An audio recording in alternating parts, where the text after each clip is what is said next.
Okay, hey, ladies and gentlemen, it's me, Jake. I think I know what episode this is. It's episode 197.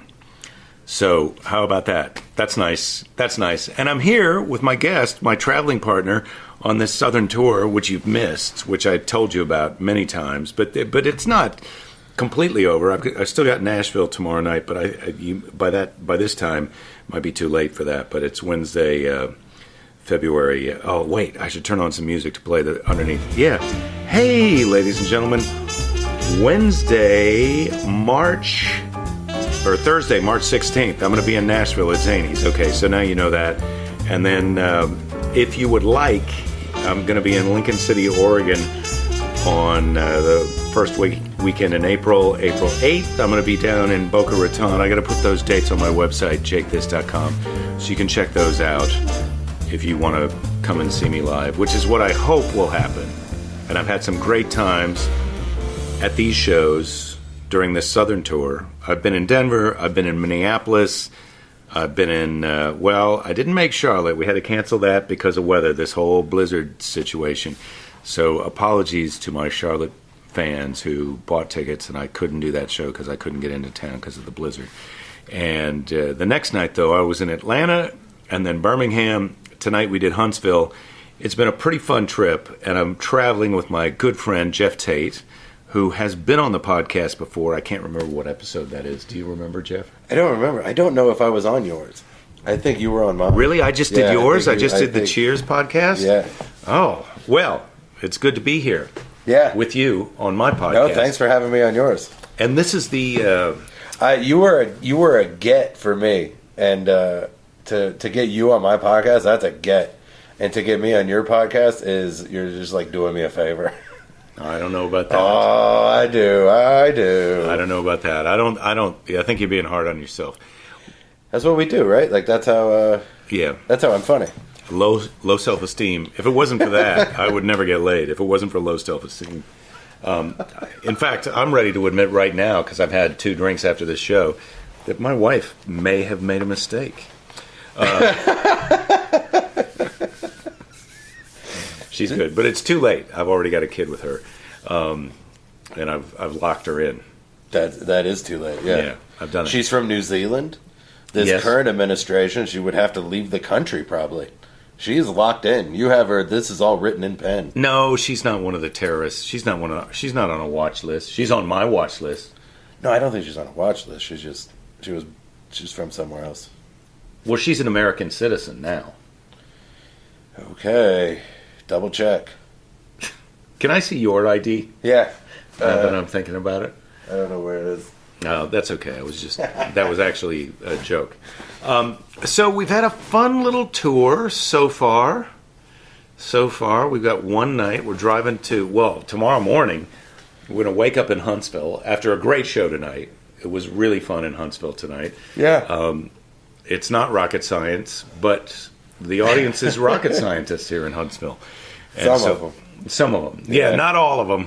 Some of them were baby birds that needed to be fed the punchlines, but some of them were rocket scientists. Yeah, I'm not trying to hurt anybody's feelings. I want people to feel good about themselves, especially if they paid for a ticket and came out to see a show. Don't you? Yeah, but the thing about saying that is not one person that listens to this is going to be like, I bet he's talking about me. They're all going to be like, yeah, I was one of the smart ones. Yeah. You can't be like, you know what? Everybody at the show tonight was super attractive, except for like there was like a handful of like, really ugly people. You could say that because nobody is going to be like, wait a second.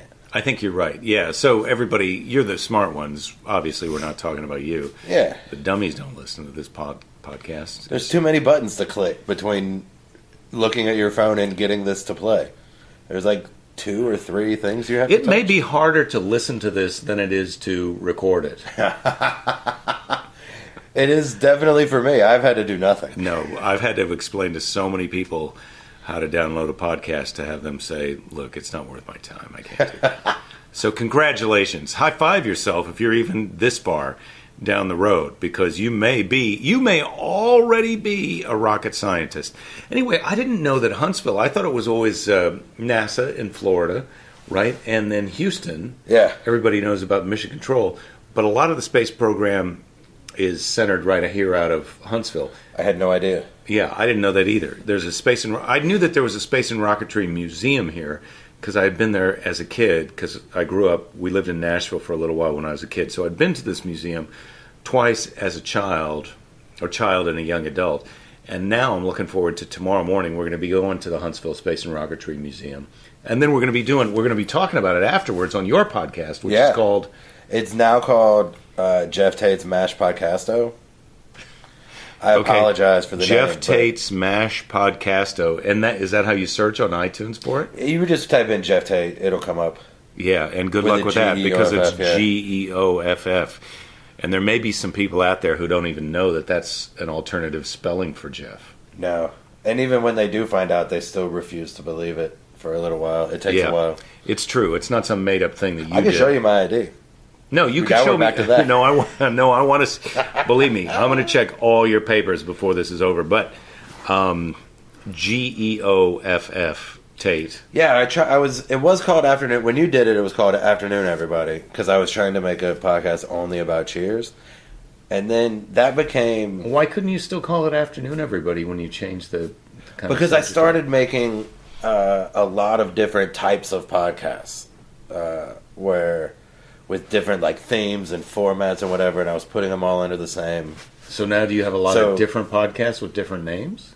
I have the ones... Like, under Geoff Tate's Mash Podcasto, it's like a network. And then there's... Are they all the same feed, though? Yeah, it's all the same feed, but it's all me. They're all my podcasts, but there's like... So if they subscribe to Geoff Tate's Mash Podcasto. Mash Podcasto, they'll get all of them. All of them, yeah. There's one... I made one called I don't know why you didn't... You just should have had sub-genres inside of the genre. Yeah, I tried. So it was always named Geoff Tate's Mad Podcasto? No, it was...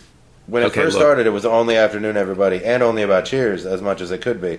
And now Afternoon Everybody is just one of the shows that's offered on the Geoff Tate Mash Podcasto network.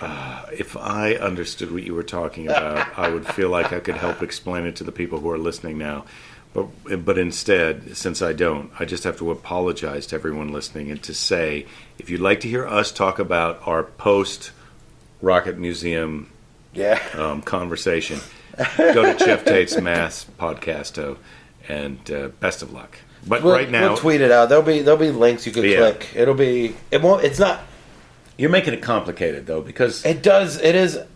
One of the problems is what I'm going to do is I'm going to download that episode and I'm going to put it out on mine. But after yours has already had a run, just because I can't be sure that the people who are listening to my podcast are really rocket scientists. I think they might not be. And do you think the people that listen to mine are geniuses? Oh, the people listen to yours. When we're on yours tomorrow and trying to explain how to go backtrack and see the prequel to that, it's going to be equally complicated. But that's what you can do. But what I'm saying is, I may just simulcast your podcast. I want to see. Yeah, you should do that. You should go check out Geoff Tate's. What is it? Geoff Tate's Mash Podcasto. Like mashed potato, but you change... And Jeff, like Geoff? Yeah, but don't ever... That's your one, Jake. I get to say that one time. And that was it. Because we're friends. We've been driving in a car. Yeah. Mm-hmm. And, Dude, I didn't know that was going to be so touchy. I'm sorry I did that. I haven't stopped smiling this whole time, but there is still like the 11-year-old in me that kind of... It gets riled up when I hear it said wrong. Yeah, because your parents obviously knew they were naming you Jeff, and you thought you were named Jeff. Boy. They did not. And then when you had to go to school and have it spelled, the worst was when teachers would do it because we moved so much that there was that day when I was going to have to go into class for the first time, and the teacher was going to read my name off the roll call sheet. And it was just pins and needles until the teacher got to my name to see if she said it right or wrong. Yeah, and if she said it wrong, that meant I was fucked the rest of the time I was at that school. And where did that spelling of Jeff come from? You must England. England. Oh, do you mean like the name etymology or why I got it? No, why it's spelled with a G. It comes from England, but why? Yeah, how did you get it? Okay, this is not to. My parents knew they were naming me Jeff, but not until after I was born. They thought... How much after? Well, like, that day, but they did not have... They thought I was going to be a girl. So I was going to be named Veronica. Because my dad's name is Ron. Thank God that didn't happen. Veronica? Yeah, that would have been fucking horrible. I feel like you've already made a mistake by telling people that. No, I've done it. I've said it before. Does anyone call you Veronica? No. I also would it make you mad if I called you Veronica from now on? I feel like this is an off-air conversation. Yeah, no, you're right. Okay, I'm not going to call you Veronica. That was wrong. But if someone comes up to you after a show and said, "Hey, I heard you on the Jake This podcast," if someone calls me Veronica now, I will know it's because of this podcast, and I will be absolutely delighted. Okay, but you gotta do it with a smile and immediately put your hand up for a high five during the show either. No, not it does say we're like a lot of other people. No heckling. There's no heckling. It's or talking to the performers, or you will be asked to leave. Get a high five, bring it in for a hug, and whisper, "How's it going, Veronica?" How's that? Yeah, and I'll know. This is from Jake's podcast. Okay. And we'll give you a nickname on mine to see what happens. Yeah, we're going by lady names this week. Yeah, so I got born a dude, and my dad. There was apparently the story goes there was a guy on the radio who had this name, and they thought, well, that's interesting, so they gave me this name, Jeff. Yeah. With a G. Really? You got to find a guy on the radio named Jeff? Everybody knows a Jeff. But with a G? No. So they found that, and then... How did they know his was spelled with a G? He was on the radio, so they've been listening to it. There was probably billboards. Okay. Right? This was back when radio was king, the late 70s? In Los Angeles? It's not like now. Now podcasts are king. Podcasts are king. Now there is no king. The kingdom has shattered. Yeah. It's split into fiefdoms. It's chaos. It's more fiefdoms. That's chaos. Chaos. But I said chaos. Oh, because honestly, that's a little bit of a Geoff. Yeah, but I thought when you said that, I thought that was one of those times where like you were smarter than me, and I wasn't gonna call it out. How many times has that happened this trip? How many times have I just laughed at something and then tried to move on? Every time I do that, it's because I'm like, well, I probably just don't know what that means. I did that a couple times tonight while we were watching DeGario, who was opening for Lavelle Crawford. I didn't understand all the jokes. There was a couple of jokes where I couldn't. There was something that muffled his voice. The sound system was a little messed up. Yeah, it made it a little like atonal. Yeah. So after our show, there was another show with Lavelle Crawford and his opening act, who's a really nice guy, DeGario, who was also funny. But I was just, the sound system was a little more. Anyway, let's get back. I have to say he's got a pretty high success rate because the times I understood the whole joke, I laughed. Yeah, I thought he was funny. And the times I didn't laugh were just because I had gotten lost somewhere along the way. But so let's get back to your parents and Jeff, and then let's get on to Tom Petty. Okay. I already like the way this is going. I know all these answers. Yeah. I don't want to... I'm not trying to gotcha. This isn't a gotcha podcast. Good. Because I don't know the names of all the newspapers I've read. I just read so many every day. So many newspapers? That was the big gotcha moment in 2008 was the follow-up question to, I read a lot of newspapers, and the follow-up question was, oh yeah? Which ones? Oh, and that was, what's her name? Sarah Palin, right? Yeah, the first she time. She couldn't name things that she read. But let's get back to Jeff. So your parents, they liked that name because it was a DJ. They named you Jeff. Mm-hmm. And that was that. That was that. They never thought to Google it. Well, they couldn't. But also, we were still a couple of years away from Queensryche releasing albums. Right, so there wasn't the other Geoff Tate. Yeah. What about that radio Geoff Tate? Whatever became of that guy, do you know? Oh, I don't think he had the same last name as me. I think his first name was just Jeff. Whatever happened to that radio Jeff? It has never once occurred to me to look him up. Oh, so you crushed him. He's defeated. Yeah, I've almost caught up to the one from Queensryche. Really? In Google? Yeah, well, I am now. If you no longer have to type comedy or comedian. Uh-huh. with my name to get me to show up on the first page. Oh, that's nice. So, like, I think I show up like second. Like, I think his website and then my website or my Twitter. If you're listening to this right now, you could do my friend Geoff Tate a favor by Googling Geoff Tate and then clicking on the comedian one. Yeah. Because, my website is actually called Just Another Clown, so click on that one. Just Another Clown. Well, no. But if don't you want to Google push him, that. if you want to push him down in the search results, I think you got to Google. I just Geoff want to Tate. make sure that they don't Google my name and then think JeffTate.com is me, because that's not me. No, but one day it will. That guy's going to blow himself out. That guy, it's not even his. It's a fan site. Oh, it's not even Queensryche. That's how big they are. They don't even do their own podcasts. He's not unlike even. you. He's not even in Queensryche anymore. What's he doing now? He's touring with his own band, which I think is called Operation Mindcrime, which was the name of a Queensryche album. Do you think he knows what you're doing? Yeah, I'm sure of it. That's good. He, isn't it? I've talked to him before. I've met him a couple times. I have done interviews. I did a 45-minute interview with a radio show in Long Island.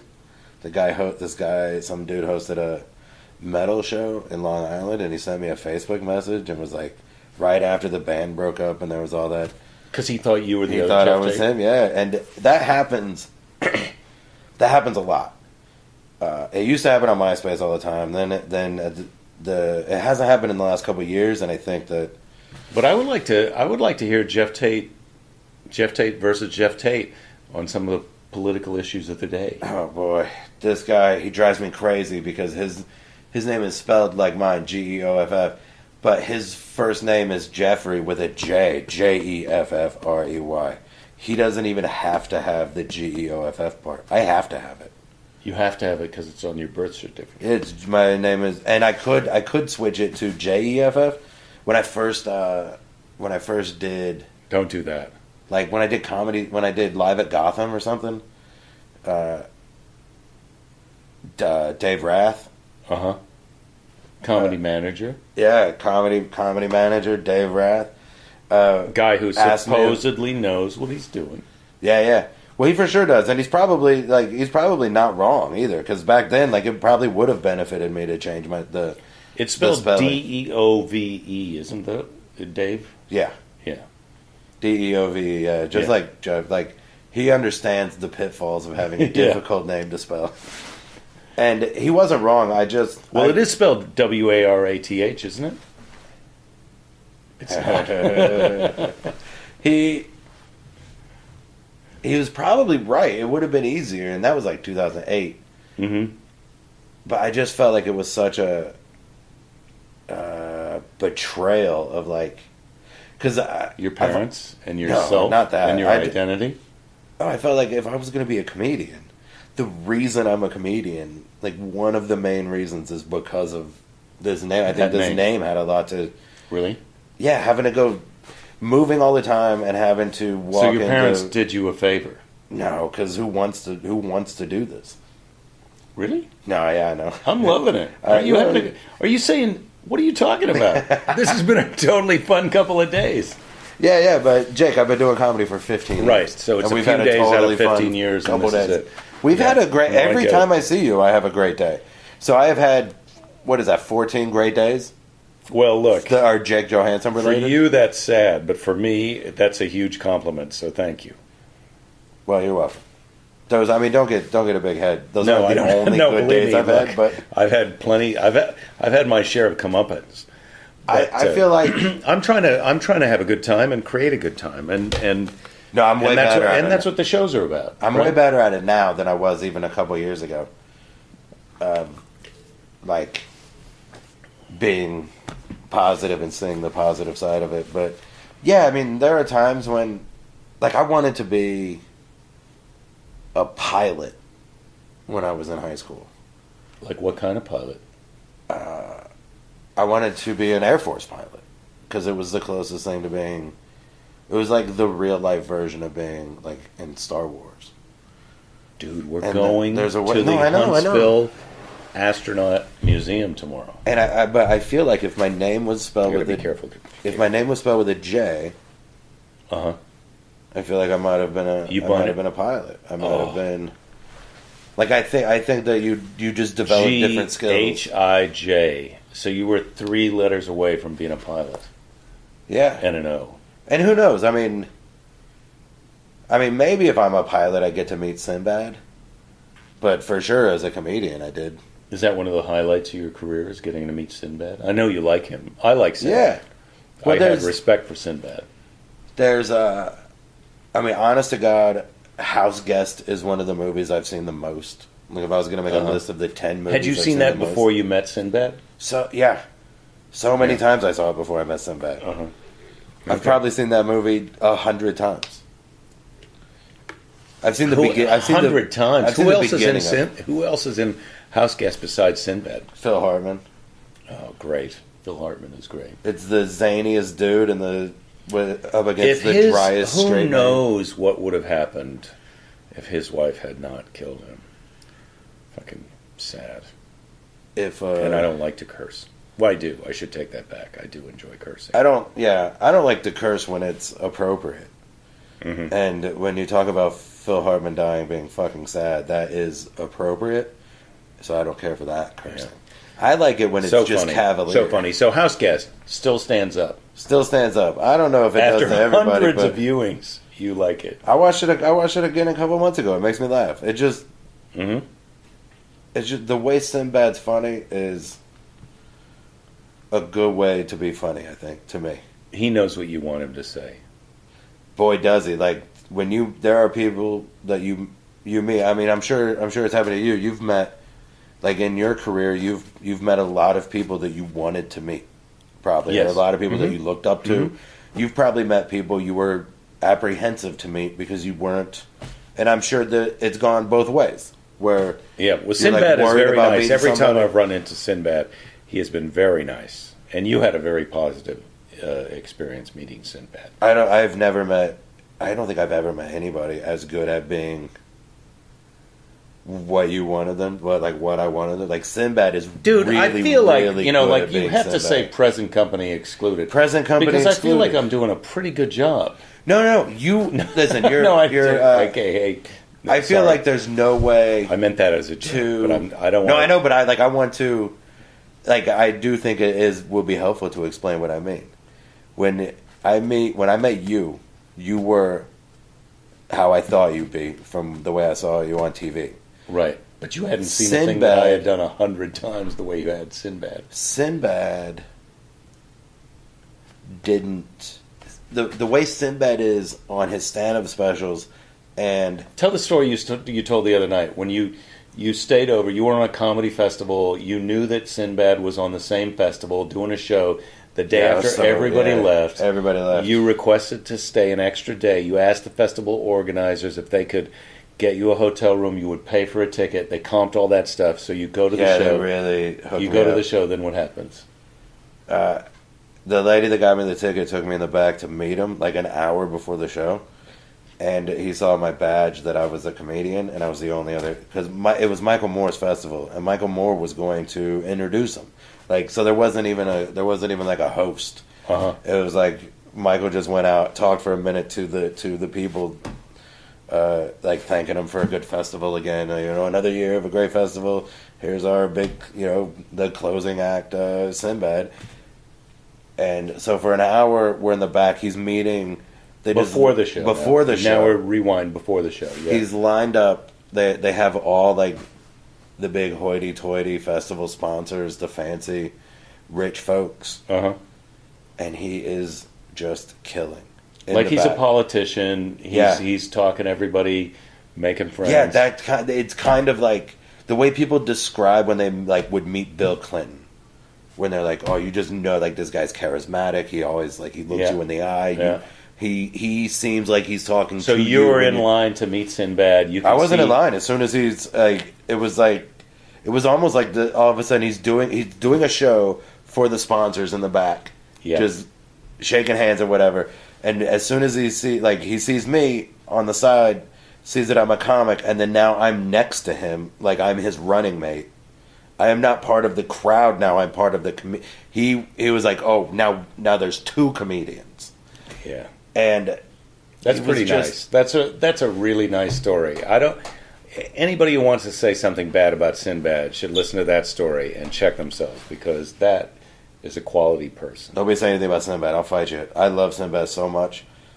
He got divorced from his wife, but he didn't want to be divorced, so he bought a house in the same neighborhood, like down the street, and won her back. And now his kids live in that house, and he and his wife got remarried and live in their original house. That's why he was out of the public eye for a lot of the 2000s. Wow. Was he decided he would rather get his marriage back together. And then he comes back and he's just relentlessly funny. He did 2 hours on stage. I didn't get up to smoke. I didn't get up to stretch. I haven't watched 2 hours of stand-up since. Yeah, it's a lot. It's hard to do. Testimonial. Go see Sinbad. It's great. That's such a nice story. It's always nice to hear somebody tell a good story about somebody else where it's rewarding, when you meet somebody and you really enjoyed them. It's new material. Nice. I didn't know the bits. Yeah, well, I haven't seen Sinbad stand up that often, but like I was telling you in the car today, he had kind of gotten this weird. I think people were really jealous of him when he first got famous, and he's been nothing but nice to me. So it was really great to hear that story when you told it to me today, nice and I'm so glad you told it again now. I think he is too. Have you heard Norm Macdonald's story about Sinbad? No. They did Are you allowed to tell Norm Macdonald's story? I just said it was Norm Macdonald's story. Yeah. No, yeah. I'm just saying. Yeah, his story is... That was like me saying, are you sure you want to tell this, or should people just Google it? Or No, I don't know. I mean, I don't even remember... I don't even know if... This... I might be telling a story... I might be out of turn here. It's a true story, I know it, but I don't know that I heard it from Norm. I don't remember. Okay, well, let's just say there's a Norm Macdonald story about Sinbad. No, this is a good story. They do they're doing Just for Laughs or something. And the day of their big the big Just for Laughs show in Montreal, Sinbad's got to go buy some socks. So he takes Norm. He's like, "Come on, I'm gonna go buy some socks." And Norm's all nervous and meticulously going over his set. And he's like, "Okay, I'll go with Sinbad." So Sinbad goes to buy socks. Comes back. They go on that night to do the show. Sinbad does his entire 5-minute showcase that on buying those socks and just murders.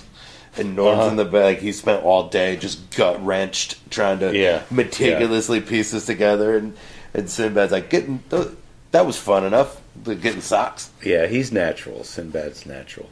He's supernatural. Supernatural. Hey, talk about Tom Petty. You love Tom Petty. Tom Petty, I'm scared to meet Tom Petty. Because there's a...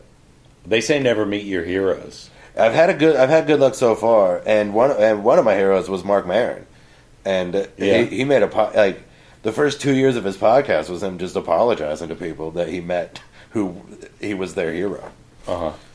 And he was nice. I've had good luck, and I don't want it to I would rather not meet Tom Petty than have it run out with Tom Petty.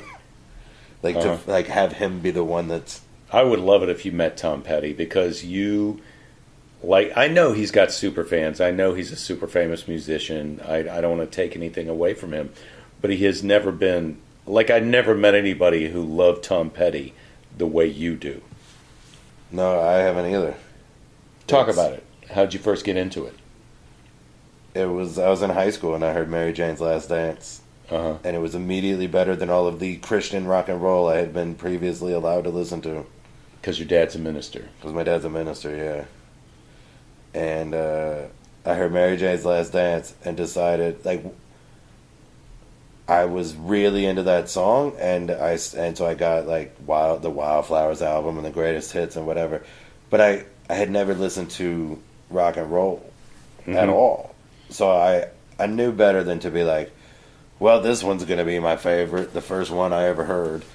And so I just listened to everything on the radio for 2 years. Really? Because the first girl I had sex with, that's who I wanted to marry. Yeah? It was pretty great. Yeah. I mean, that's the way it's supposed to be. You're not supposed to listen to secular music until you're ready to choose your favorite band, and without having what had you listened looking to at the liner notes. Tom Petty. Oh, just church hymns and stuff. Music was never really around our house. And so, how did you hear Tom Petty then? I was in my. I was 15, so it was the first time. It was the first time in my life somebody that was a peer had their own car. And who was that? My friend Buck. Buck Robeson. He had a 79 Buick LeSabre. It was awesome. Then he turned left on red and fucking got hit by a semi-truck. He's dead now. No, Buck is fine. That's how dope a 79 Buick LeSabre is. It took a hit from a semi-truck running a red light, and him and Josh Hauser walked away from it. Wow. How long was that after you heard Tom Petty? Oh, that was a few years after. Like, Buck had that car for most of high school. So Buck, what's Buck say to you? Come for a ride in my car. Check this out. No, he's taking me home after like basketball practice or something. Like, we lived in the same. We went to Cincinnati Christian. What grade? 10th. And so it was this like private school in Cincinnati. That was going home from basketball. Yeah, don't get all. When I say private school, don't start picturing. It's the school that you go to if you got expelled. It was were you a naughty kid? No. You could also go. You could go for free if your father was a minister. Mm-hmm. So there's a bunch of preachers' kids, and then a bunch of kids that have been expelled from various public schools around the city. Because it was super. It didn't cost anything to go there. Uh-huh. So lucky you, being a preacher's kid, you get to go to school with all the kind of. Oh yeah, it was like naughty kids. Like, yeah. It might as well have been juvie. Was Buck a juvie guy? No, Buck was. His parents were religious. His mom was, I guess. And so he's driving you home from basketball practice. What's he saying? Yeah, but he's like... Do you kind of remember? No, I don't remember him saying anything. Because I didn't really... I knew better than to advertise the fact that I had never listened to any of this, like, rock and roll stuff. Oh, so he just put it on. Yeah, he just turned on... Like, no big deal. Turned on the car. The radio station was playing commercials. And when it came back from commercials, they played Mary Jane's Last Dance. Oh, so he wasn't into Tom Petty. No, it was just the radio. It just happened to come on the radio. And I remember that. I remember hearing that and being like, "This is whatever this is better." And then I just listened to the radio, and there was, in that period of time, I like. What year are we talking? 93. Uh-huh. Like, the guy that's my best friend still, I remember asking, like, figuring out, like, right around then was when I figured out that I could listen to music without getting in trouble, because there were ways to do it without my parents finding out. Headphones, cassette tapes, other people's cars, like that. Cassette tapes. So, Walkman. You could have bought a Walkman then, sure. Yeah, but there was, before that, I didn't buy a Walkman because there was no reason to, because I didn't know anything. I didn't know anything. There was anything to play in. Yeah, I didn't know there was anything worth going through the... So you got into him listening to the radio, and then was there anybody else that you liked at that same time, or? Oh man, at that time I liked everything. I think I got really into Aerosmith because they were in yeah, they're not bad. They were in like you can't they were in Wayne's World too. You can't argue with Aerosmith. You can argue with the Aerosmith I was into. Yeah. I was into the wrong half of Aerosmith. I was into the half that everyone. It's like here's a hard stance I'm going to take. That's a real hot take. Finally. I think Sammy Hagar is a better singer than David Lee Roth. Mm. I think David Lee Roth might be a better frontman, but I'm not going to see Jesus Christ Superstar. I want to hear a bunch of songs sung good. I don't need a guy in a top hat and a cane dancing around the stage. David Lee Roth is a little too high on his own supply, is what you're saying. I think that there are these like universally accepted ideas about rock and roll bands that are, if you really think about it, they're just not correct. The Sammy Hagar songs are better. Okay, what is a great Sammy Hagar song that you would compare to a great David Lee Roth song? Well, first of all, we got to figure out what a great David Lee Roth song is. Beautiful Girls. I mean, well, that's fun. It's a different. I mean, they're different kinds of. They're different kinds of good. David Lee Roth can be more fun, but Sammy Hagar's a better singer. All right. The Pump album, the Get a Grip album, like the after Aerosmith broke up, there's like a demarcation line in Aerosmith. The first 5 or 6 albums were You're talking about on Van drums. Halen now. No, I'm talking about Aerosmith now. You're confusing me a little bit because David Lee Roth and... Well, they have a similar trajectory. Okay. First 5 or 6 albums. Then Aerosmith broke up because they were all fucked up on drugs and stuff, and then they all they got sober, and then they got back together in like '87, and that's when they started making like the Ragdoll and those kind of like more '80s. Steven Tyler was fucked up on drugs? Yeah, the whole band was. Oh, I find but then they all got clean, and then they made that's like Tom Petty's Love in an Elevator and like all that stuff, like really poppy, like heavily produced stuff that tends to get the bad rap. That's the true Aerosmith fans are only fans up through like before they broke up. This is a little too deep for me. So, but what I'm saying is I like the bad halves of both of those bands. When did you want to be a pilot? Was that before or after you found out about Tom Petty? That was mostly before. I believe finding about Tom Petty and stuff like kind of is why the idea of doing something else without knowing what it would be, but the idea of not being a pilot and seeing what else was around. I had started to. I think finding the Tom Petty was when I had started to think, maybe I don't know enough to make any actual decisions yet. Wow, Tom Petty put you in your place. Yeah, well, I thought, like from the information that I had, which was incomplete at best, inaccurate in some cases too, but best case scenario was at least incomplete. I had ideas of what I wanted to do with my life and how I wanted my life to go, and then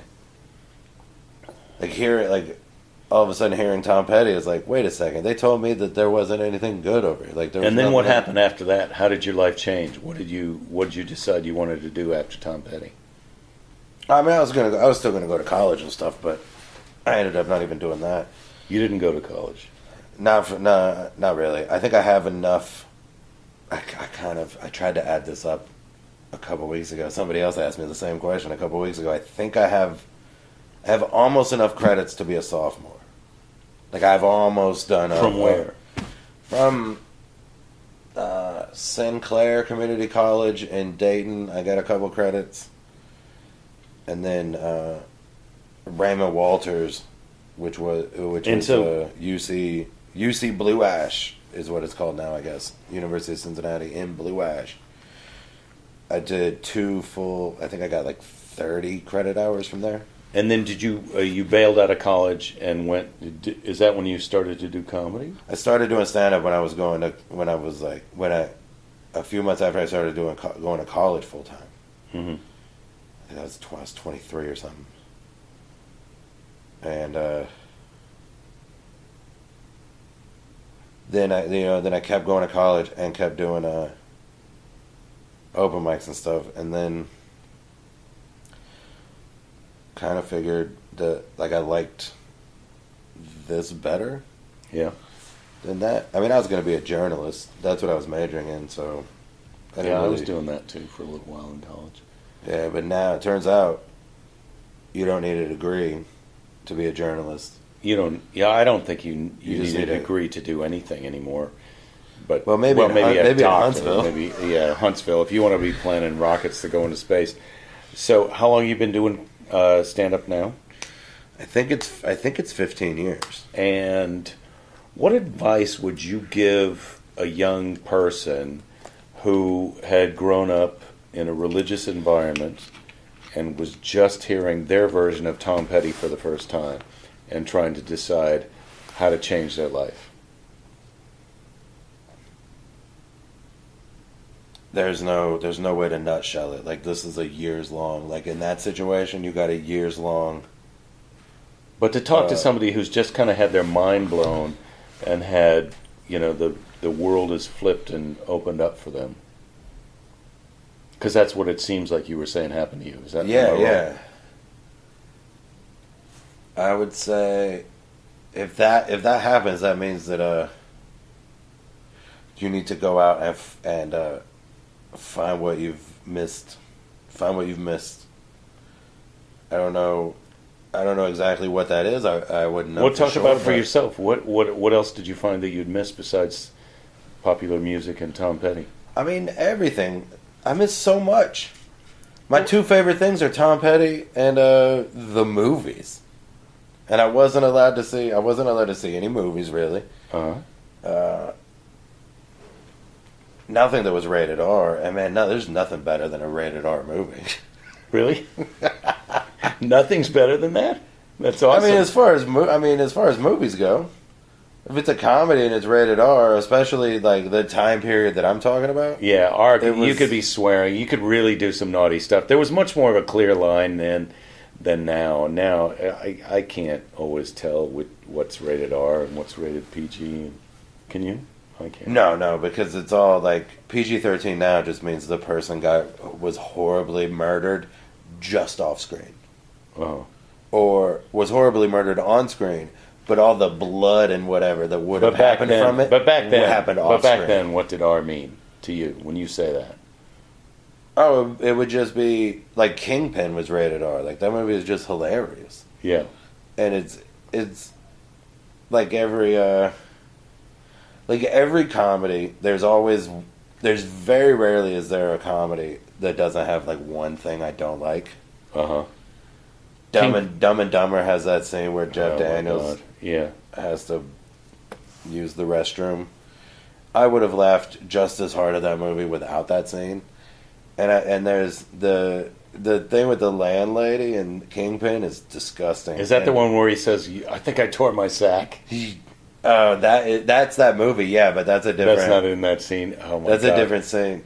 There are so many funny lines in that movie that my current favorite line from that movie is Woody Harrelson is leaving his shitty apartment at the beginning, and there's two old guys just sitting in folding chairs in front of the building, and he just goes, "How's life?" And one of the old guys just mutters, "Taken forever." And it's I hadn't seen it the first however many times I watched that movie. 20 years I watched that movie. I didn't notice that line. What's your favorite movie right now that you could watch over and over? It's always Fletch. I can watch Fletch no matter what. Fletch, really? Still? Yeah. That's so long ago. Yeah, I've probably seen Fletch the most of any movie. I can watch Fletch. I can watch The Big Lebowski. I can watch Die Hard. Yeah, Die Hard. I get you on Die Hard. The Big Lebowski. I haven't seen that for a while, and I want to see that again. But Fletch, I can't even believe Fletch could still work. I like everything about Fletch. Yeah. I like the music. I like Chevy Chase with the absolute. Maybe tomorrow we're going to watch Fletch. Oh yeah, he was. That's why I watched it. He was at the peak of his powers. It's the perfect character for him because he's not like suave or whatever, but he's not also like he's a bozo in those vacation movies. Yeah, and he's very funny in the vacation movies, but I don't think he's a bozo. Yeah, and in Fletch, Fletch is just like they might as well just have called that movie Chevy. Like it just feels like. What's your favorite of something that's very contemporary that's recently come out? Tropic Thunder. Tropic Thunder. Yeah, is that still contemporary? I mean, it's only been out for a few years. Yeah, it's only 9 years old. Tropic Thunder. But I've asked around, and it is almost unanimous. The first time you see Tropic Thunder, that's the funniest movie you've ever seen. It's pretty great. I saw it 3 times the first week it came out because you can watch movies over and over. Some people can't do that. They have a hard time with that. I mean, I didn't.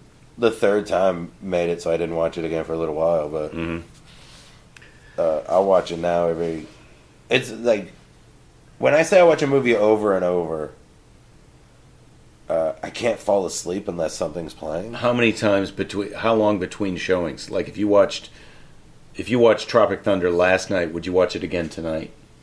No. Yeah. How long?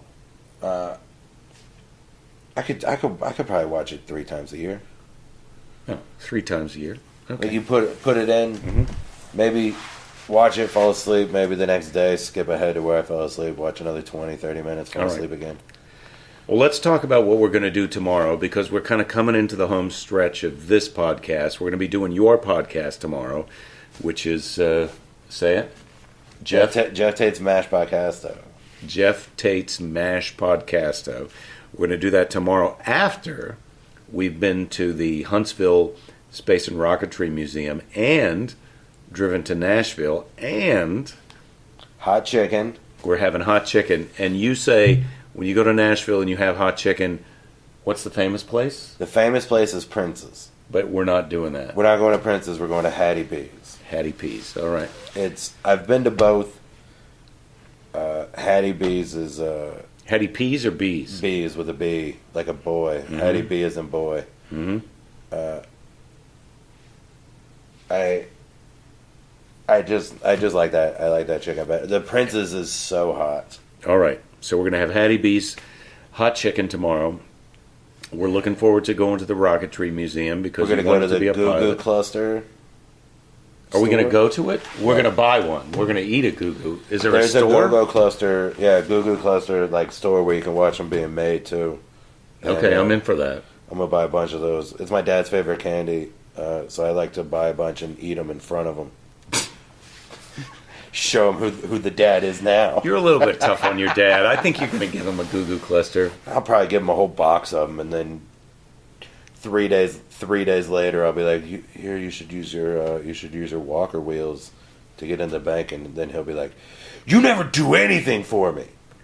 You should wait, like in your act when you're really sad and he gives you a hug and hands you $50 bucks. Yeah. You should wait till he is really sad and then just hand him a Goo Goo Cluster. Oh man, we had dinner at the Olive Garden because he wanted to go to the Olive. It was I think it was for Valentine's Day. He wanted to take my mom somewhere fancy, so he came up with the Olive Garden. But he can't eat anything really. How come? I don't know. It's not. He just only wants like chicken fingers now.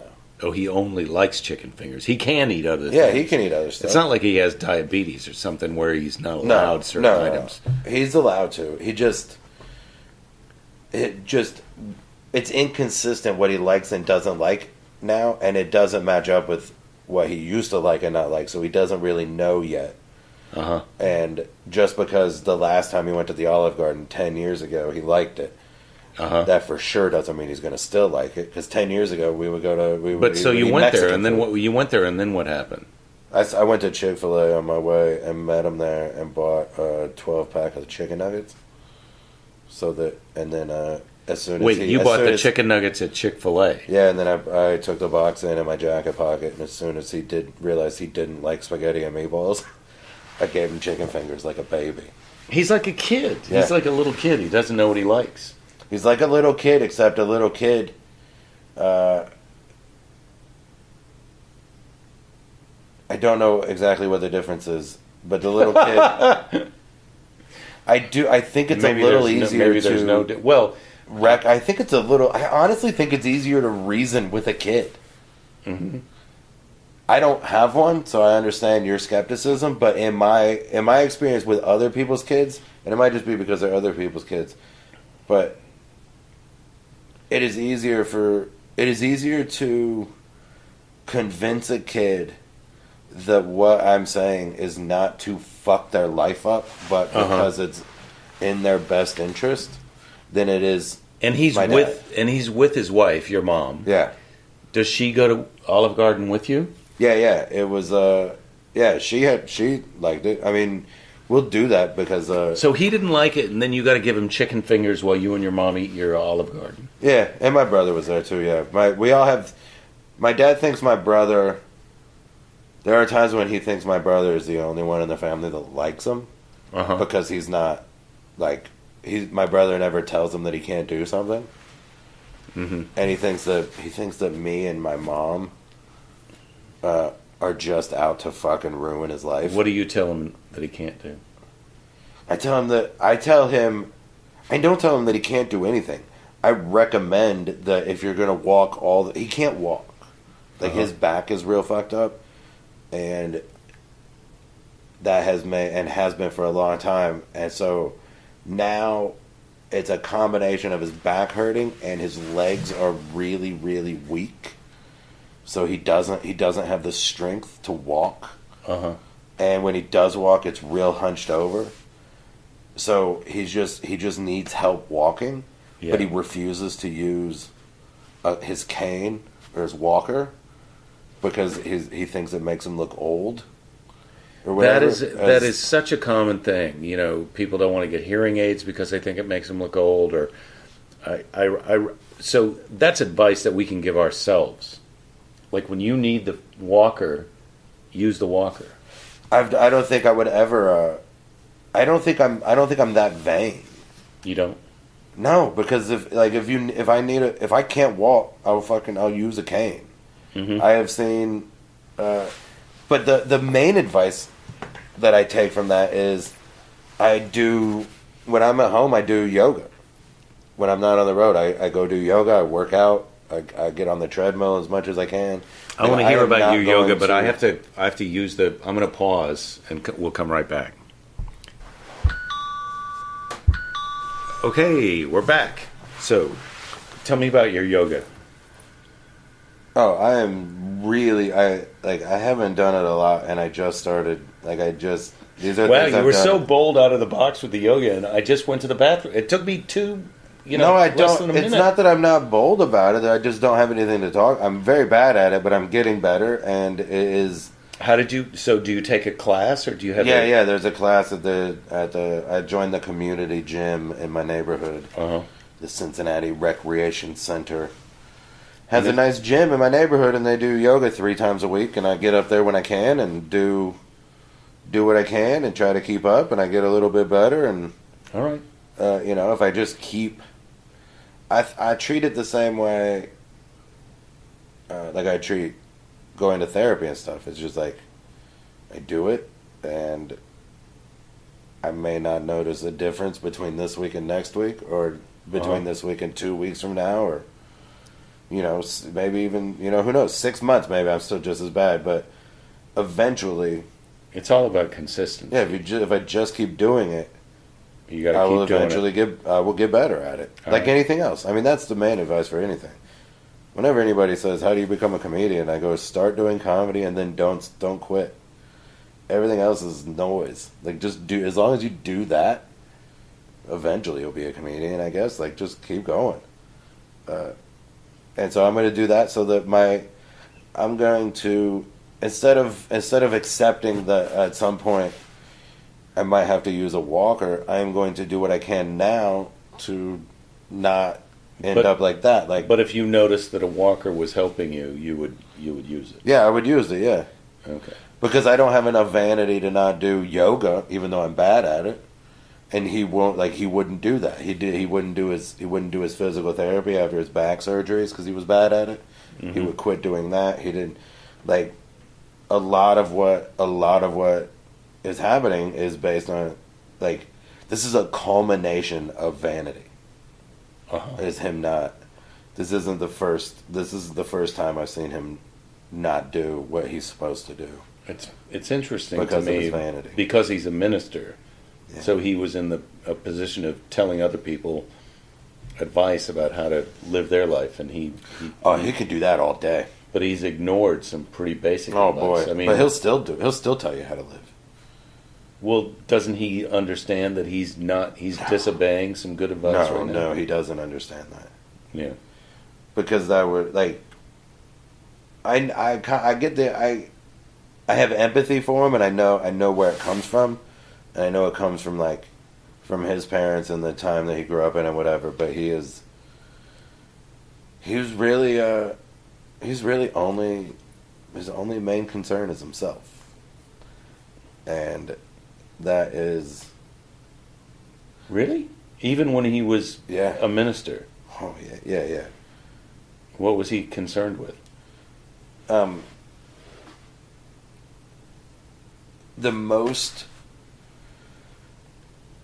Well, the minister is the minister is the easiest position, the easiest attainable position of power in the community. Uh-huh. It is a job you can be hired for. Like, imagine if you just filled out an application to work at Blockbuster, and getting that job meant that. Well, was he hundreds of hired people for a certain faith? Yeah, like, whatever, the Christian church was a lot of it. Then we moved into Christian, like, but I'm no, talking Christian, about like, not Presbyterian, not yeah, Lutheran. I know, not Presbyterian, not Lutheran, the Christian church sect. That's the version name of Christianity. There is a church called the Christian Church. Yeah. There's Church of Christ, Church of God, and he just named himself a minister. No, he went to seminary school, which is again like, if you're just going to do something that's all made up, then just make it up from the beginning. Don't spend 4 years or whatever. Well, right, but it's a real thing. He really did do that. Yeah, he really did. Did he ever give you any good advice?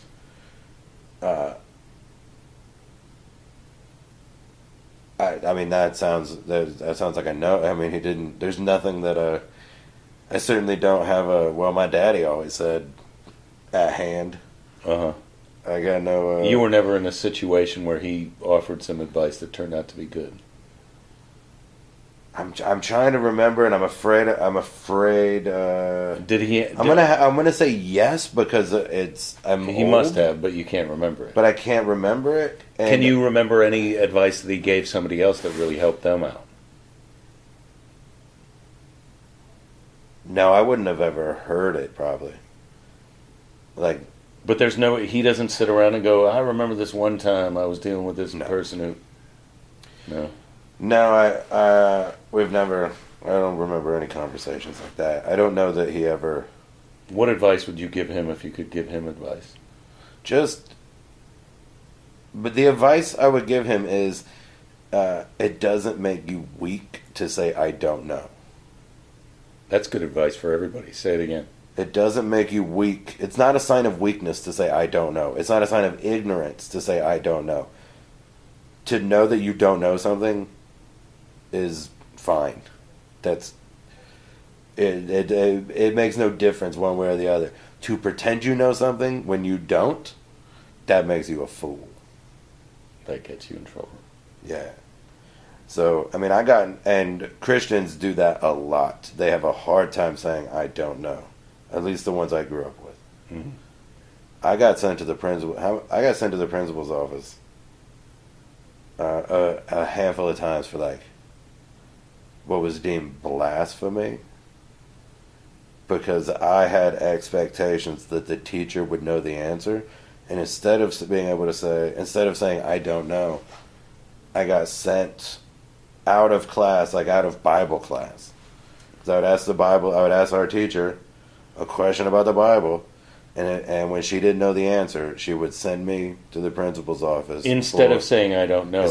She was so frustrated that you asked a hard question. Yeah, and it to her, it was I was showing her up and trying to undermine the Bible or whatever. But to me, this was a class in school where I would be tested, and the grades counted on my grade point average. You wanted to know the answer to the question. When I asked the math teacher a question, he knew the fucking answer. When I asked the Spanish teacher a question, he knew the answer. When I asked the Bible teacher, there were other questions I asked. If she did know the answer, she would just answer it. It's not like it was just asking questions. Can you remember a question that you asked that she didn't know the answer that you got sent to the principal's office for?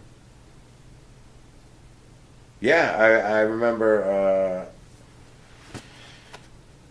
I remember asking about the 7. I remember asking what the difference was between the 7 deadly sins and the 10 commandments, and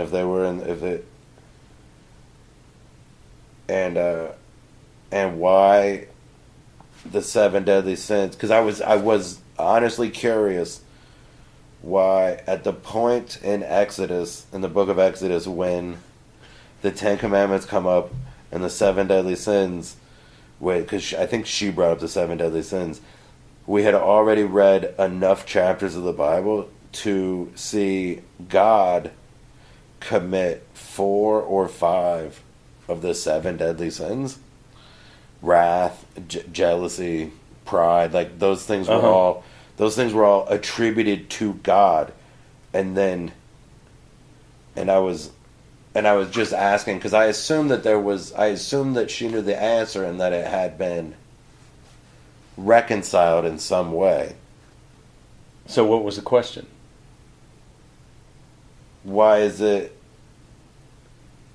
difference between, like, why is God killing everybody because he's a proud God, and then the same time telling us not to have pride? Not to have pride. Like it seemed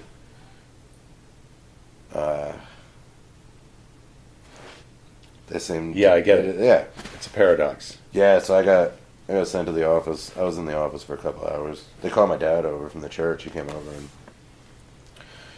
they all prayed at me to keep me from. He didn't get me out of anything. He joined in. Well, I think you're going to be fine. Yeah. I don't think this is going to come up at the Rocket Museum tomorrow. No. You know what? You know why? Why? Isn't the first word of the Rocketry Museum the Science and Rocketry Museum? Isn't science in the name? Science is just a process. Yeah, but you can't talk about the Bible when science is involved. Those things are diametrically opposed. It's one or the other. Well, I think you can, but that's beyond the scope of this podcast. Only people who are confident in their faith and actually believe what they say also believe in science. People who are self-conscious about their faith and think that they're people who are secretly afraid it's all horseshit really don't like science, because that could prove it's all horseshit. But only if you're of a mind to not. Well, I don't know about that. I don't know that all people of faith secretly believe that it might be horseshit. No, I don't think that. I think the ones that really believe in it are okay with science. I think if you believe in God, you can say, I don't know. I think if you have faith, you don't need to prove it. Mm-hmm. I think the most bonkers thing is the Creation Museum. That thing is hilarious. It is. I would love to go to that. That's not on this trip, though. No, but we can go to that sometime. Yeah, that's not far from here, is it? No, Have you been there? I've been there, yeah. Yeah. Talk about faithless. You can't, if you need to prove something. If you need to prove that Jesus wrestled a dinosaur or that a dinosaur, you're out of your mind. I tell you this, like, I look at this, I go, hey, there's a table. Do you have to have any faith in this, that this is a table? You don't, because you see it. Yeah. Now, if I just told you there was a table in my room, you would just have to believe me. Tables exist, I believe. Yeah, but then if you were like, I believe you. I 100% believe that there's a table in your room. Uh-huh. But show me. I don't believe you believe me. Well, I've heard a lot about the table in your room, Jeff, and I'd like to see it. It's just like this one. You just got to believe in it. You just got to believe that I have it, and I will never show it to you. Okay. But just believe. But what I'm saying is, how do I know you're not a minimalist? Do you live in a room that doesn't have a table? But now what you're saying is you don't believe me, so you want to see it. But what I'm saying is the Creation Museum is for people who do believe me, but still are demanding to see it. Uh-huh. You can straight up say, I don't believe you. Oh, you're saying if you really have faith, you don't need to see this. Yeah, because faith means you can't see it and you believe in something you can't see. If you can see it, you have no faith. You don't need faith to believe in the Big Bang Theory. It's on TV every Monday. I think mostly the reason people want to go to the Creation Museum is because they can't believe that there is a Creation Museum. You should go to the Creation Museum. There is way less people there, ironically, than you'd think. Well, I think it would be mostly comedians there. Anyway, look, this has been fun. If you want to hear us talk more, I feel like we kind of got a little we got unspooled, we got a little religious here at the end. But do you remember the advice you gave to comedians, people who want to be comedians? Do start doing comedy and don't stop doing comedy. Which brings me to what I always say every episode. Don't give up. There will be plenty of time to give up later. Thank you for listening, and thank you for coming out on this tour to see Geoff and I. If you did, if you didn't, I hope to see you soon at another place. So go to jakethis.com. There's still time to see us in Nashville, or tell us where to eat hot chicken. Thanks, everybody.